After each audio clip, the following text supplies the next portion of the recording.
जीवन बीमा निगम।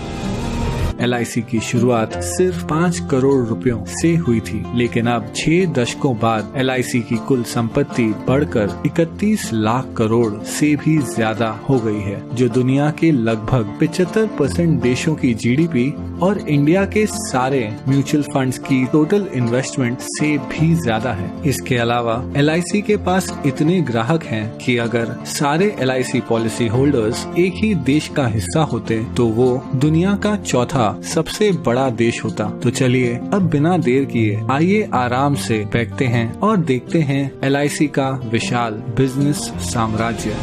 हम सबसे पहले यात्रा करेंगे केन्या की और पहुंचेंगे केन्या के कैपिटल नायरोबी। हम हैं केन इंडिया हाउस के बाहर, केन्या की सबसे बड़ी नॉन लाइफ इंश्योरेंस कंपनी जिसकी जॉइंट ओनर है LIC। यहाँ से हम चलते हैं खूबसूरत मॉरिशस। हम पहुंचेंगे पोर्ट लुइस के LIC सेंटर। यहाँ मॉरिशस में LIC पिछले 6 दशकों से काम कर रही है और इतना ही नहीं, यहाँ के एकांत रॉड्रिगस आइलैंड में जीवन बीमा देने वाली पहली कंपनी LIC ही थी।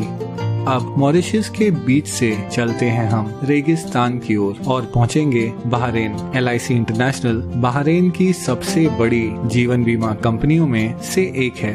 ये जॉइंटली ओन्ड कंपनी पास के UAE, कुवैत और ओमान में भी लोकप्रिय है। इसके अलावा LIC का business Saudi Arabia, Sri Lanka, Nepal, Bangladesh, Singapore, United kingdom और आइलैंड नेशन फिजी में भी फैला हुआ है। अब मनमोहक फिजी से हम आखिर में पहुंचेंगे भारत। यहाँ जीवन बीमा कंपनी के अलावा LIC ओन करती है एक हाउसिंग फाइनेंस कंपनी, एक म्यूचुअल फंड, एक pension fund, credit card division और औद्योगिक विकास बैंक IDBI।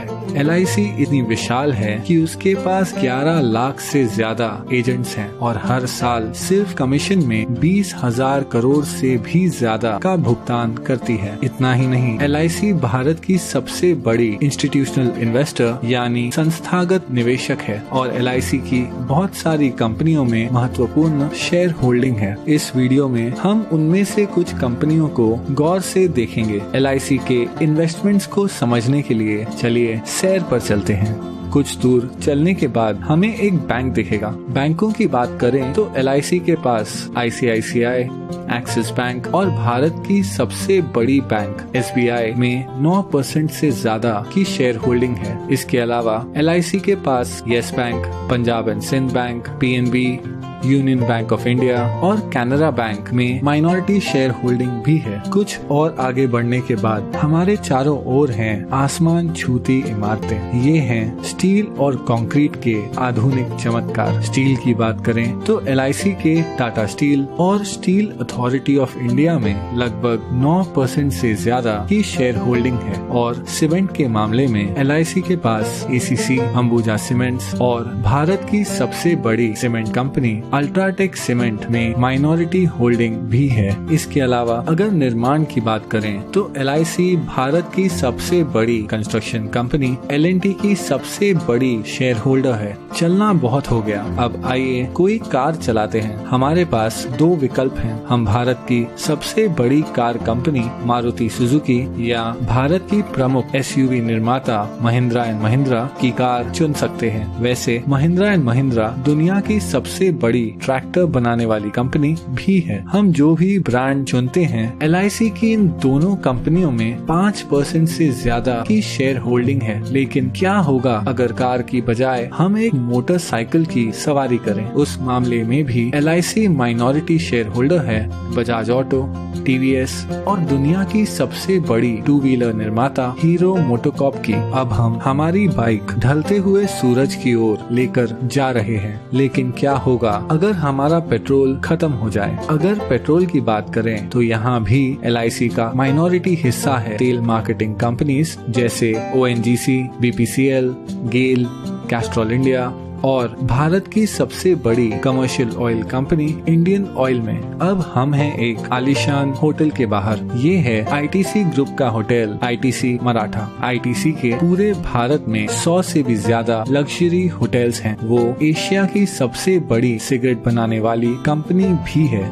ITC के पास फियामा, विवेल, और सैवलॉन जैसे पॉपुलर पर्सनल केयर ब्रांड्स हैं। और इतना ही नहीं, आईटीसी इंडिया की सबसे बड़ी ब्रांडेड फूड्स कंपनियों में से एक है। इस विशाल आईटीसी ग्रुप की दूसरी सबसे बड़ी शेयर होल्डर है एलआईसी। चलिए आईटीसी से अब हटकर आईटी यानी इंफॉर्मेशन टेक्नोलॉजी की बात करते हैं। एलआईसी 4% से ज्यादा हिस्सा होल्ड करती है इन्फोसिस, विप्रो और टीसीएस में। टीसीएस भारत की सबसे बड़ी आईटी कंपनी है जिसका मार्केट कैप 7 लाख करोड़ से भी ज्यादा है। चलिए अब थोड़ी देर रुक जाते हैं और देखते हैं ढलते हुए सूरज को, जो अपने साथ धीरे धीरे ये सुनहरा दिन ले जा रहा है। आराम करते हुए आइए एक फोन कॉल करते हैं। जिस मोबाइल नेटवर्क का हम उपयोग कर रहे हैं वो है दुनिया का तीसरा सबसे बड़ा मोबाइल नेटवर्क जियो। जियो हिस्सा है भारत की सबसे बड़ी publicly traded company Reliance industries का, जो ऑपरेट करती है दुनिया में सबसे बड़ी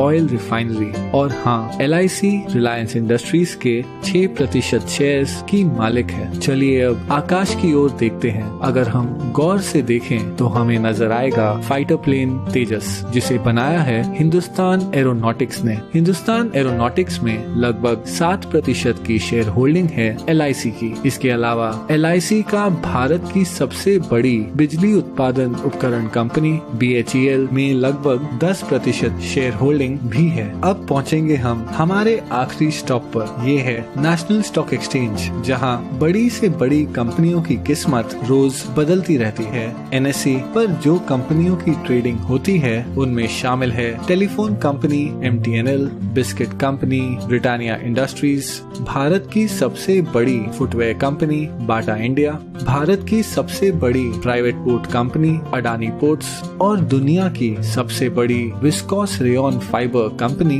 ग्रासिम इंडस्ट्रीज। इन सभी कंपनियों में एक चीज क्या समान है? हाँ, एलआईसी की इन सभी कंपनियों में माइनॉरिटी शेयर होल्डिंग है। इतना ही नहीं, नेशनल स्टॉक एक्सचेंज में भी एलआईसी की 12% से ज्यादा की हिस्सेदारी है। लेकिन फिर भी ये सारी इन्वेस्टमेंट्स एलआईसी की कुल संपत्ति का बस एक छोटा सा हिस्सा है। एलआईसी भारतीय गवर्नमेंट बॉन्ड्स में सबसे बड़ी निवेशक है। इन सरकारी बॉन्ड्स के पैसे देश के विभिन्न खर्चों और प्रोजेक्ट्स में उपयोग किए जाते हैं। इसके अलावा एलआईसी इंडियन रेलवेज को फंडिंग प्रोवाइड करती है, एक चैरिटी फाउंडेशन चलाती है और हाल ही में एलआईसी ने 100 करोड़ से ज्यादा रुपए पीएम केयर्स फंड में डोनेट किए हैं। इस 6 दशकों पुरानी कंपनी को करीब से देखने पर पता चलता है कि कैसे एलआईसी भारतीय अर्थव्यवस्था के लगभग हर हिस्से को आज तक प्रभावित कर रही है। इसलिए अंत में मैं बस इतना ही कह सकता हूँ कि ये है एलआईसी का विशाल बिजनेस साम्राज्य। जाते जाते एक क्विक शाउट आउट हमारे Android app Gojen music player के लिए। डिस्क्रिप्शन में दिए हुए लिंक से हमारा फ्री सोलफुल म्यूजिक प्लेयर जरूर डाउनलोड और अनुभव कीजिए। आप अपना ख्याल रखें। धन्यवाद।